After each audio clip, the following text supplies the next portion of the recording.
Nicola Sturgeon has come under fire in a blistering attack from Scottish Conservative leader Douglas Ross, who warned the SNP First Minister it would be wholly irresponsible to hold a referendum on independence this year. Mr. Ross lashed out at the First Minister after the SNP published its 11-point road map towards a second vote. The document states a legal referendum will take place after the coronavirus pandemic if a pro-independence majority is elected to the Scottish Parliament in May's elections. But Mr. Ross said people were absolutely deluded if they thought a referendum should be held this year when focusing on the country's economic recovery from COVID-19 should be the top priority. And he warned the SNP was threatening to stage an unofficial referendum if a formal Section 30 request to hold one is rejected by Boris Johnson. He said, "That's what the SNP say they will do if they get a majority. We've got their Constitution Minister Mike Russell, one of Nicola Sturgeon's most senior advisors, saying he wants a referendum before Christmas."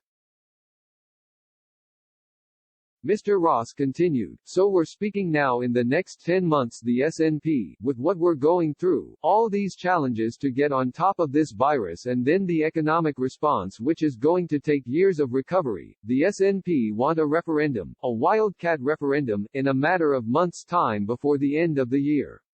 I just think that's wholly irresponsible, unacceptable, and the fact that they would even threaten to have an illegal referendum shows that's where their priority is. It's not in standing up for Scottish jobs, for helping Scottish businesses, for supporting communities, it's simply about supporting the SNP's aims for separation above all else. I am clear I don't want another referendum, I don't support the uncertainty and division that would cause. But even if we get through the health emergency in the next few months, and I hope the SNP take on board the criticisms of their sluggish vaccine rollout and actually up the ante.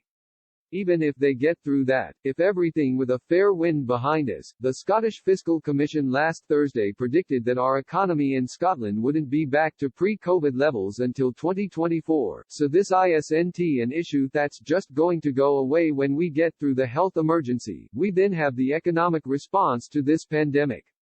And if anyone thinks that we should be distracted by a divisive referendum in the next few months or years rather than focusing on our economic recovery, I think they're absolutely deluded and they have simply the wrong priorities for Scotland.